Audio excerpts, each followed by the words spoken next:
시청자 여러분 안녕하십니까? BTV 뉴스입니다. 먼저 이 시각 주요 뉴스입니다.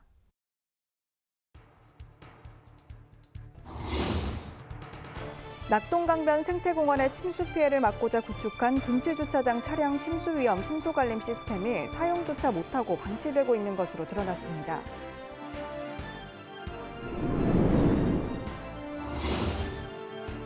큰 학교 학생들이 주소 이전 없이 작은 학교로 전학과 입학이 가능하도록 하는 제도가 도입돼 눈길이 모아지고 있습니다.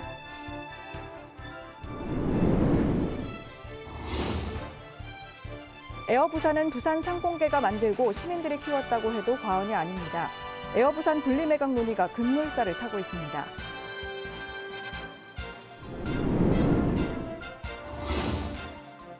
부산 지역 생태공원에서 연쇄 방화를 비롯해 크고 작은 사건 사고들이 이어지고 있지만 여전히 안전은 취약합니다. 이를 해결하기 위해 화명 생태공원 산책로에 CCTV 22대가 설치됐습니다.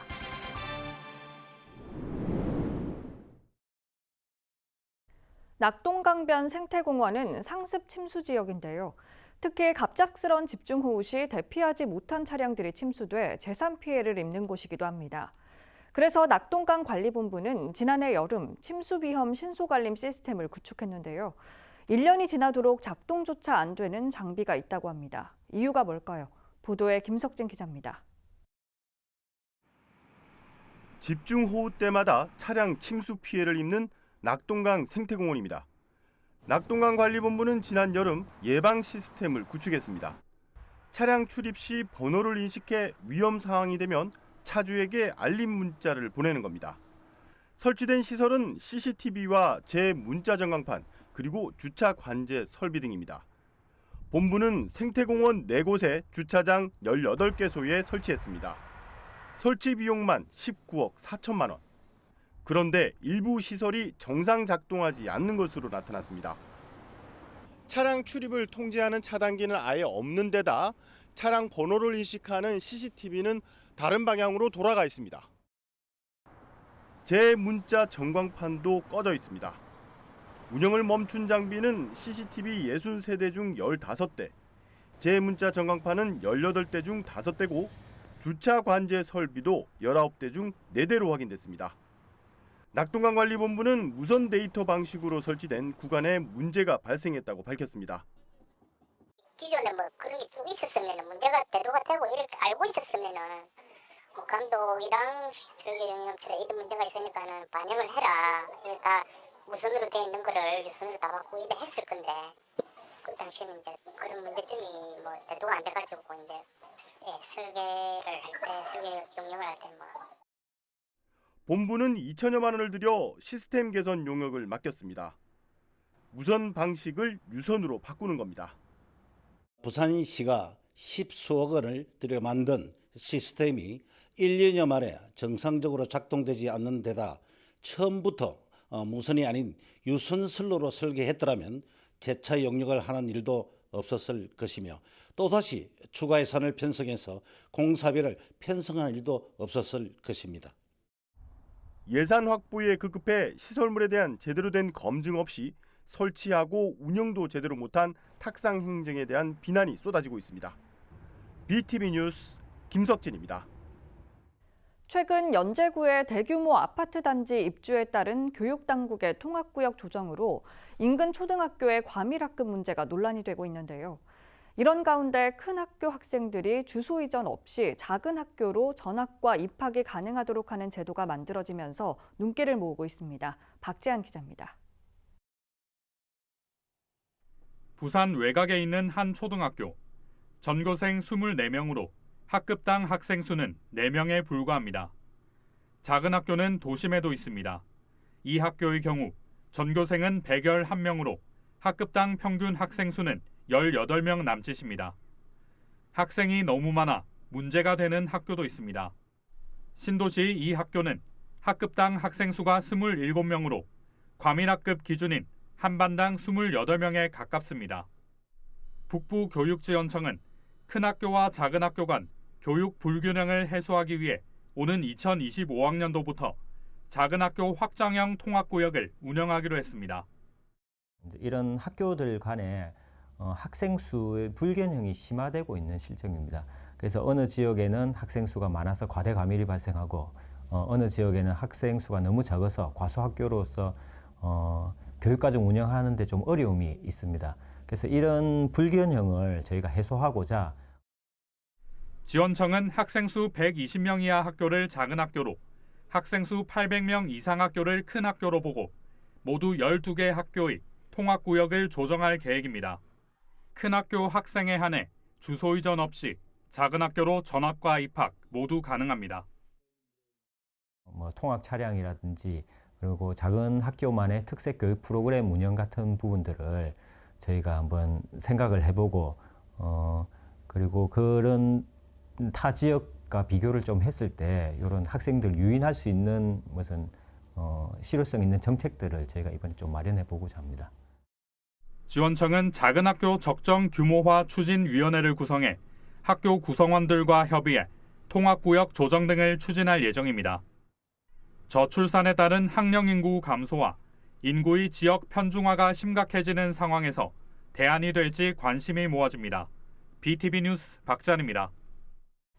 에어부산은 지역 거점 항공사가 필요하다는 부산 상공계와 지역사회의 염원 속에서 탄생했습니다. 부산 상공계가 만들고 시민들이 키웠다고 해도 과언이 아닌데요. 에어부산 분리매각 논의가 급물살을 타고 있습니다. 김윤정 기자의 보도입니다. 부산 거점 항공사인 에어부산. 아시아나항공의 최대 주주 지분 41.9%, 부산 지역 7개 기업이 주요 주주로 13.2% 지분을 나눠 보유하고 있습니다. 하지만 아시아나와 대한항공의 합병이 장기화되면서 지방공항을 기반으로 하는 통합 LCC도 불확실성이 커지고 있습니다. 이런 가운데 부산 상공계가 에어부산만 따로 매입하겠다는 입장을 밝혔습니다. 이에 부산 정치권과 시민단체도 힘을 보태며 에어부산 분리매각 논의가 탄력을 받고 있습니다. 부산 정치권은 부산 발전에 도움이 되는 에어부산 분리매각의 필요성에 공감하고 역할에 대한 고민에 나섰습니다. 예산 정책 우리 부산시와 협의할 때도 이 부분을 논의를 또 했었고 또 지금은 또 우리 경제계에서도 이 분리 매각을 했을 때 인수 의향을 밝히고 있기 때문에 저희 정치권에서도 적극적으로 지원할 방안들을 챙겨 나갈 것입니다.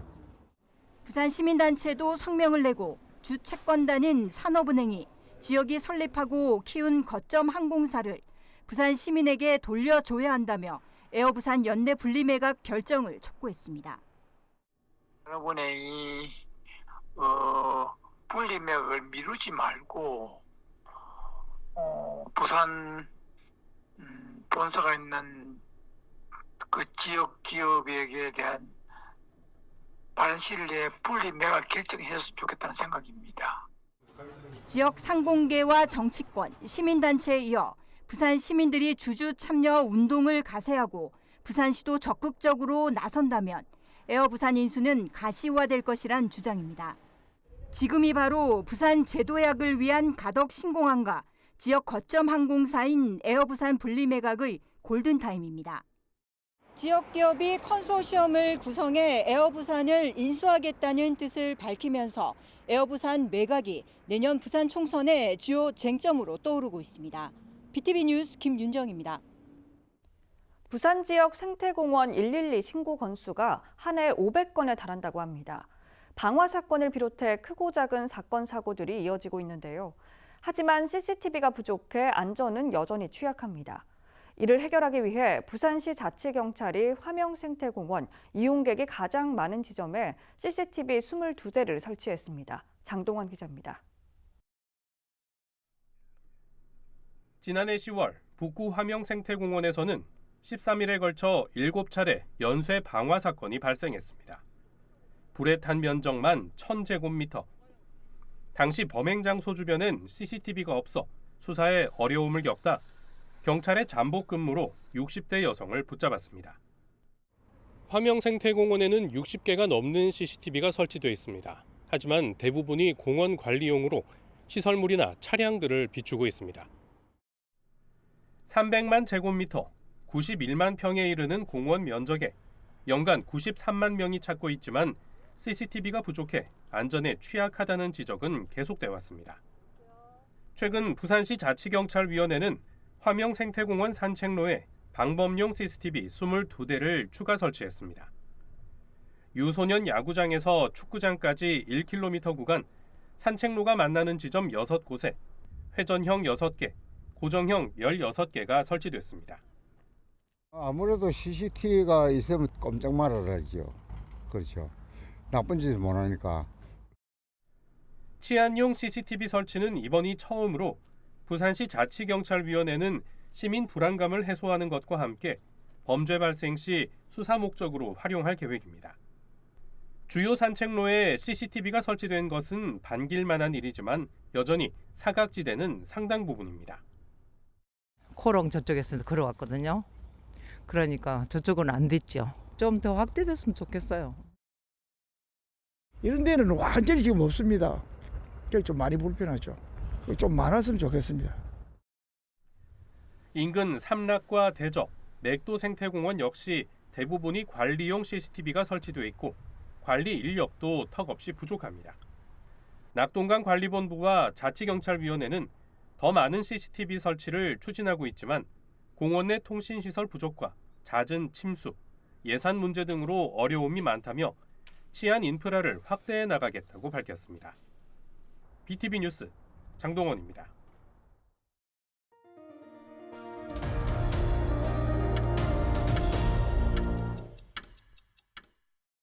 지난 20일 오후 1시쯤 사상구 주례동의 한 아파트 19층에서 불이 나 20분 만에 꺼졌습니다. 이 불로 주민 30여 명이 대피했으며 인명피해는 없었습니다. 경찰과 소방은 베란다에서 불이 시작된 것으로 보고 정확한 화재 원인을 밝히기 위해 합동감식을 벌일 계획입니다. 지난 20일 오후 4시 10분쯤 사하구 괴정동의 한 아파트 지하상가 낚시용품점에서 불이 나 1시간 20분 만에 꺼졌습니다. 이 불로 주민 45명이 긴급 대피했으며 낚시용품점 물건과 집기류가 불에 타 소방서 추산 820만 원 상당의 재산 피해가 났습니다. 경찰과 소방은 가게에서 충전하던 온열 찜질팩에서 불이 시작된 것으로 보고 정확한 화재 원인을 조사하고 있습니다. 결전의 날이 코앞으로 다가왔습니다. 다음 주면 2030 엑스포 개최지가 최종 결정될 텐데요. 우리 정부와 부산시, 민간 기업까지 지금도 마지막 표심 잡기에 열중하고 있습니다. 엑스포가 부산에 유치되면 각종 기반 시설이 확충되고 막대한 경제적 효과가 나타날 것으로 전망돼 그야말로 부산의 대변화, 도약이 기대됩니다. 보도에 안수민 기자입니다. 가장 큰 변화이자 시민들이 기다리는 변화는 가덕신공항 건설입니다. 정부는 가덕신공항 건설 사업에 내년 예산 5,363억 원을 편성했습니다. 올해보다 예산 규모가 4,000% 이상 커진 건데 부산 엑스포 유치 의지를 드러내고 2029년 조기 개항을 지원하겠다는 목적입니다. 도로와 도시철도 건설 사업에도 예산 1,873억 원이 편성됐습니다. 부산 신항에서 김해고속도로 건설과 가덕대교에서 송정 IC 고가도로 건설, 사상 하단 및 하단 녹산 도시철도 구축 등 3가지 사업이 대상인데 올해보다 예산이 49.6% 늘었습니다. 엑스포 개최를 계기로 대규모 정부 예산이 투입되면서 지역에 필요한 기반시설 건설에 속도가 붙고 건설업 등 지역 산업과 경제도 활성화될 것으로 기대됩니다. 정부는 또 엑스포 기본계획 수립을 위한 용역비 5억 원을 편성했습니다. 엑스포가 유치되면 내년 11월까지 국제박람회기구에 종합기본계획을 제출해야 하는 만큼 유치 직후 용역에 착수한다는 계획입니다.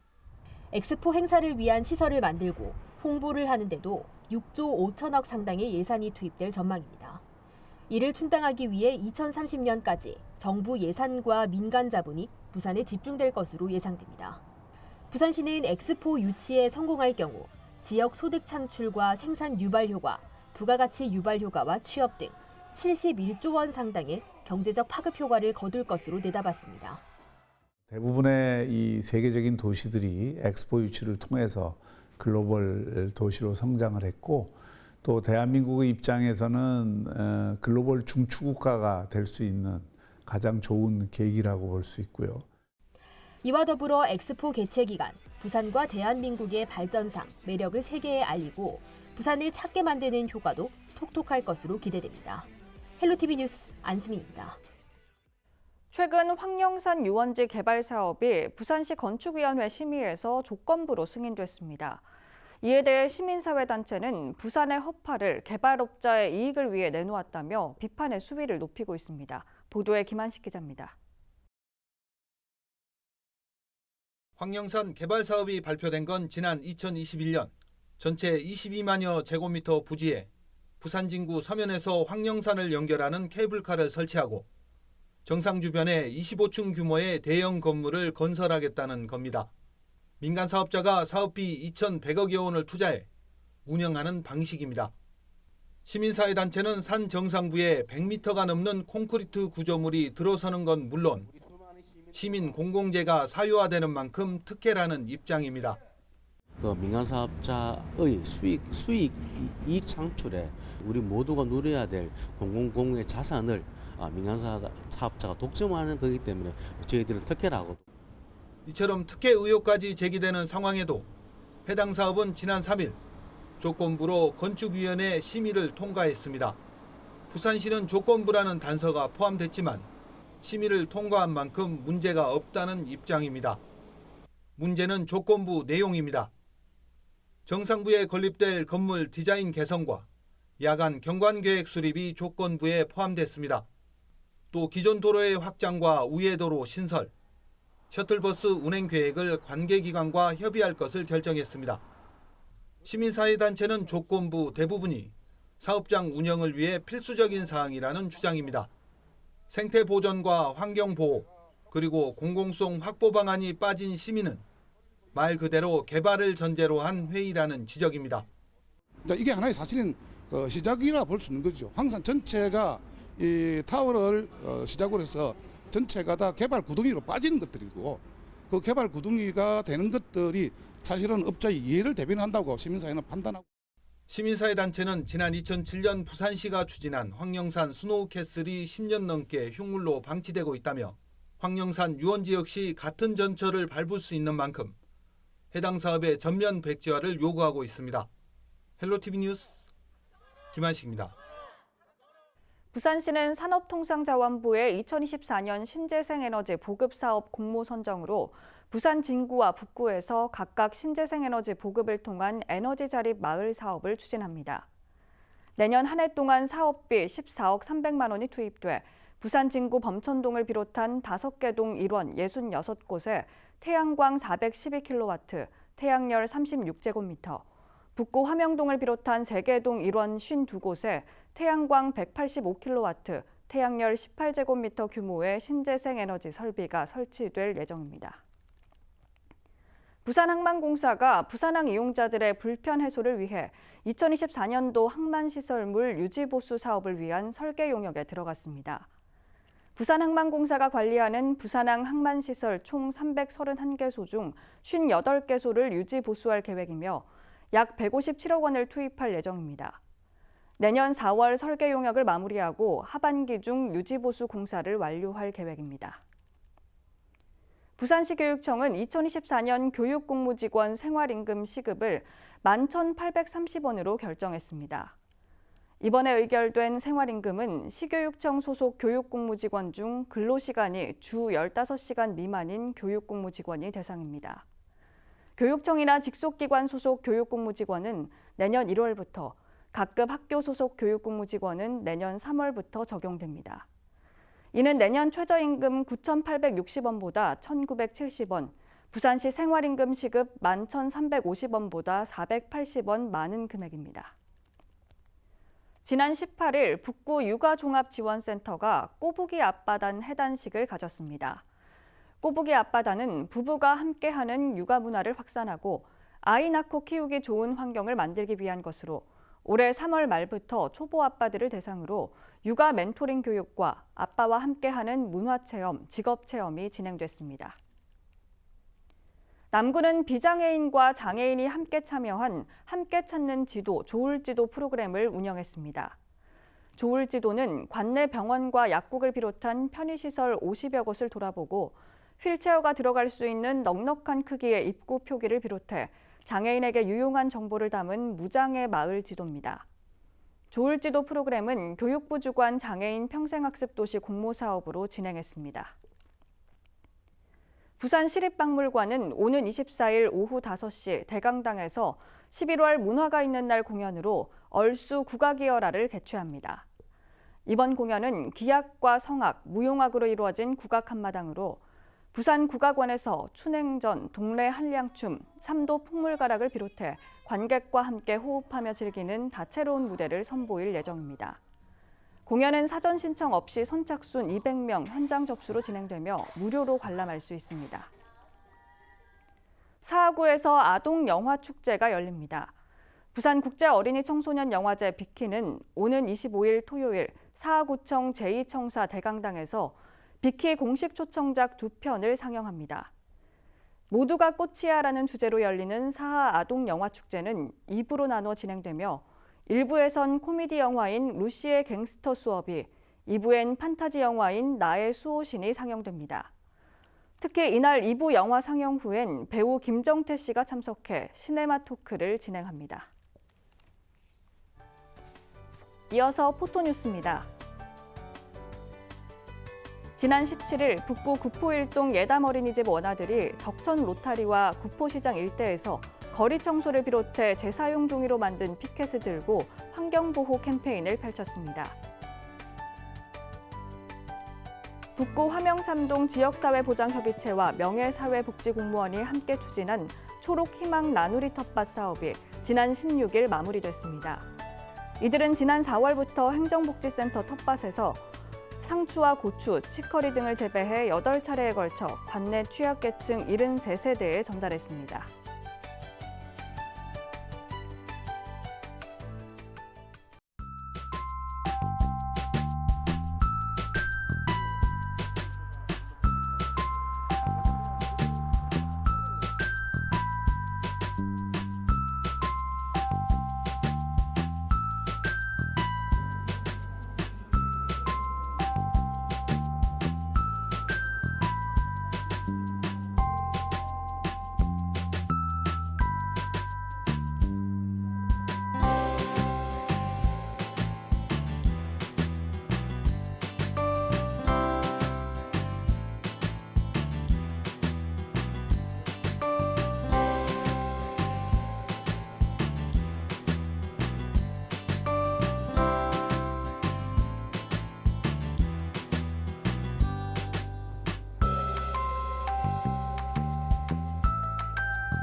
이상으로 BTV 뉴스를 마칩니다. 시청해주신 여러분 고맙습니다.